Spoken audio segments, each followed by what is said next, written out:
બજેટમાં આવકવેરાને લઈને મોટી જાહેરાત કરવામાં આવી છે. નવી કર વ્યવસ્થા હેઠળ હવે 12 લાખ રૂપિયા સુધીની આવક પર કોઈ કર નહીં લાગે. પગારદાર લોકો માટે ₹75,000ના સ્ટાન્ડર્ડ ડિડક્શન સાથે આ છૂટ ₹12.75 લાખ થઈ જશે. નવી કર વ્યવસ્થાના સ્લેબમાં પણ ફેરફાર કરવામાં આવ્યા છે.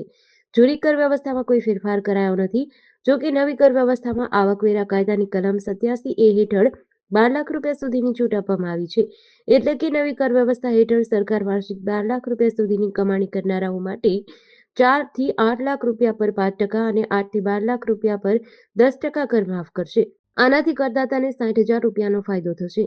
તેનો અર્થ છે કે જો કોઈની વાર્ષિક આવક 12 લાખ રૂપિયાથી વધુ હોય તો તેની કર ગણતરીમાં 4 થી 8 લાખ રૂપિયા પર 5% કર અને 8 થી 12 લાખ રૂપિયા પર 10% કર ઉમેરવામાં આવશે. ઉપરાષ્ટ્રપતિ જગદીપ ધનખડ મહાકુંભમાં છે. અહીં તેમણે સંગમમાં ડૂબકી લગાવી હતી. યોગી પણ તેમની સાથે સંગમ ઘાટ સુધી ગયા હતા. યોગી અને ઉપરાષ્ટ્રપતિએ પક્ષીઓને દાણા ખવડાવ્યા. આજે મહાકુંભમાં 77 દેશમાંથી 118 ડેલિગેટ્સ આવ્યા છે. બીજી તરફ મેળા વિસ્તારને નો વ્હીકલ ઝોન જાહેર કરાયો છે. આ સખ્તાઈ બાદ હવે કોઈપણ વ્યક્તિના વાહનની અંદર જવા પર પ્રતિબંધ છે. અખાડા પરિષદના પ્રમુખ રવિન્દ્ર પુરી આ બાબતે નારાજગી દર્શાવી છે. મહાકુંભમાં નાસભાગના ત્રીજા દિવસે સીએમ યોગી પ્રયાગરાજ પહોંચ્યા હતા. સૌથી પહેલા તે સંગમમાં પહોંચ્યા જ્યાં નાસભાગ મચી હતી. કુંભ મેળાના અધિકારી વિજય કિરણ આનંદને ઘટનાનું કારણ પૂછ્યું. યોગી ત્યાં લગભગ 10 મિનિટ રહ્યા હતા. અધિકારીઓને પ્રશ્ન કર્યા. મહાકુંભ દરમિયાન મૌની અમાવસ્યાની મોડી રાત્રે લગભગ 1:30 વાગ્યે સંગમનોજ વિસ્તારમાં નાસભાગ મચી હતી. સરકારના જણાવ્યા અનુસાર આ અકસ્માતમાં 30ના મોત થયા છે જ્યારે 60 લોકો ઘાયલ થયા છે. માળિયા તાલુકા પોલીસે ચાચા વદરડા ગામની સીમમાં મોટી કાર્યવાહી કરતા ડીઝલ ચોરીનો પર્દાફાશ કર્યો છે. પોલીસને મળેલી બાતમીના આધારે બંધ પડેલા ફાર્મ હાઉસના સામેના વિસ્તારમાં રેડ કરવામાં આવી હતી જ્યાં ટેન્કરમાંથી ડીઝલની ચોરી થતી ઝડપાઈ હતી.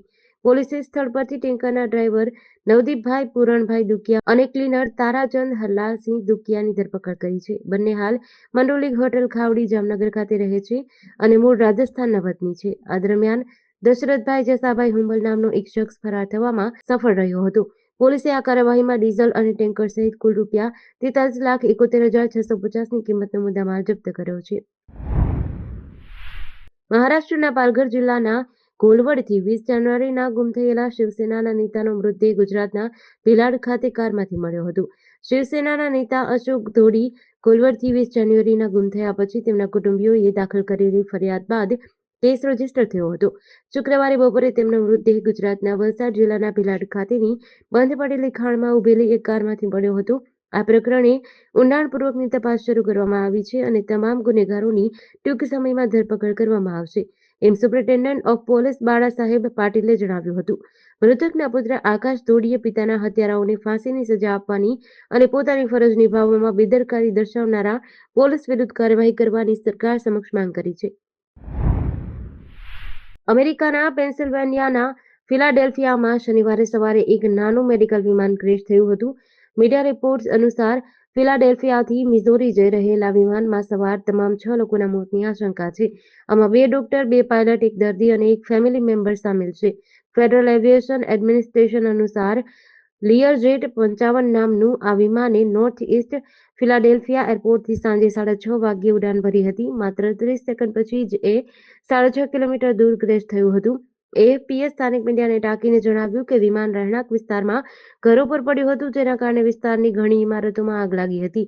એ જ સમયે રોયટર્સના જણાવ્યા અનુસાર આ વિમાન 2 લોકો સાથે ઉડી રહ્યું હતું અને એક શોપિંગ મોલ નજીક ક્રેશ થયું હતું. ફેડરલ એવિએશન એડમિનિસ્ટ્રેશન અનુસાર લિયરજેટ 55 નામનું plane north east Philadelphia airport પરથી સાંજે 6:30 વાગ્યે ઉડાન ભરી અને 30 સેકન્ડ પછી માત્ર 6.5 કિલોમીટર દૂર ક્રેશ થયું હતું. 1 ફેબ્રુઆરી 2025થી 19 કિલોનું કોમર્શિયલ ગેસ સિલિન્ડર ₹7 સસ્તું થયું છે. હવે એ દિલ્હીમાં ₹1804 ઉપલબ્ધ થશે. એ જ સમયે મારુતિ સુઝુકીએ તેના વાહનોની કિંમતોમાં ₹32,500નો વધારો કર્યો છે. કોમર્શિયલ સિલિન્ડર સસ્તું, ભાવમાં ₹7નો ઘટાડો. ઘરેલું સિલિન્ડરના ભાવમાં કોઈ ફેરફાર થયો નથી. આજથી 19 કિલોગ્રામના કોમર્શિયલ સિલિન્ડરની કિંમત ₹7 સસ્તી થશે. દિલ્હીમાં તેની કિંમત ₹7 ઘટીને 1797 થઈ ગઈ.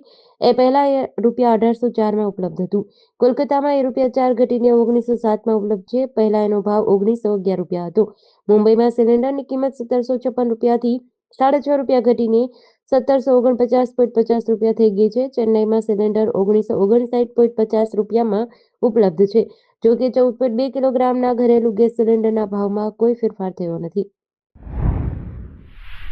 મોરબી જિલ્લાના હળવદ તાલુકાના શિવપુર ગામમાં તસ્કરોએ એક જ રાતમાં 3 મકાનને નિશાન બનાવ્યા છે. તસ્કરોએ ત્રણેય મકાનના તાળા તોડી અંદરથી ₹52,500ની રોકડ રકમની ચોરી કરી છે અને ઘરનો સામાન વેરવિખેર કરી નાખ્યો છે. પોલીસ તપાસમાં સામે આવ્યું કે તસ્કરોએ નારણભાઈ શિવાભાઈના ઘરમાંથી ₹27,700, જીતેન્દ્રભાઈ અમરજીભાઈ જેઠલોજાના મકાનમાંથી ₹4,800 અને સુંદરજીભાઈ મોહનભાઈ ફુલતરિયાના મકાનમાંથી ₹20,000ની ચોરી કરી છે. સ્થાનિક લોકોએ આ ઘટનાની જાણ હળવદ તાલુકા પોલીસ સ્ટેશનને કરતા પોલીસ તાત્કાલિક દોડી આવી હતી. પોલીસે ભોગ બનનાર ઘરધણીઓની ફરિયાદ લઈ તપાસ હાથ ધરી છે.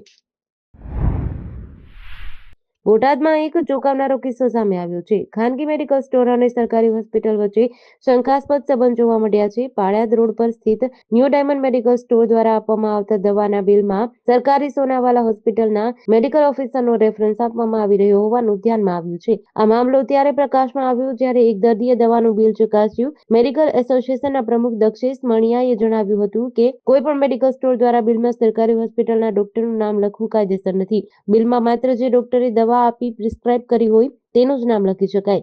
આ ગંભીર મામલે સોનાવાલા હોસ્પિટલના આરએમઓ રાકેશ અવસ્થીએ તાત્કાલિક પ્રતિક્રિયા આપી છે. તેમણે જણાવ્યું કે આ બાબત તેમના ધ્યાનમાં આવી છે અને તેઓ સમગ્ર મામલાની તપાસ કરાવશે.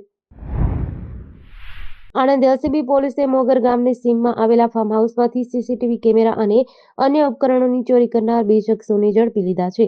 વડોદરા નિવાસી બ્રિજેશભાઈ પટેલના ફાર્મ હાઉસમાંથી 15 સીસીટીવી કેમેરા, 2 ડીવીઆર અને 3 રિમોટ અને 3 માઉસની ચોરી થઈ હતી.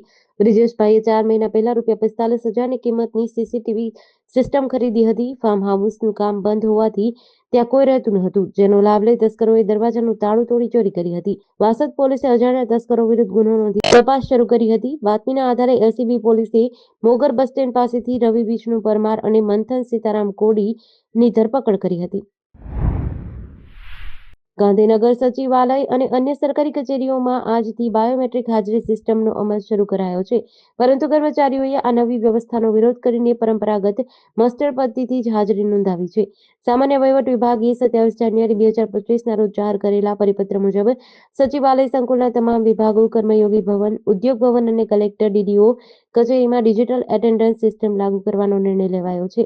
જો કે આ નિર્ણય એકતરફી રીતે લેવાયો હોવાનું કર્મચારી મંડળનું કહેવું છે. ગુજરાત રાજ્ય કર્મચારી મંડળના ભરતભાઈ ચૌધરીએ જણાવ્યું કે નવી સિસ્ટમમાં અંગત મોબાઈલમાં એપ્લિકેશન ડાઉનલોડ કરવી પડે છે, જે કર્મચારીઓની ગોપનીયતા માટે જોખમરૂપ છે. આધાર લિંકિંગ અને લોકેશન એક્સેસ જેવી માંગણીઓ કર્મચારીઓની પ્રાઇવસીને અસર કરે છે. કર્મચારી મંડળોએ મુખ્યમંત્રીને પણ આ મુદ્દે રજૂઆત કરી છે.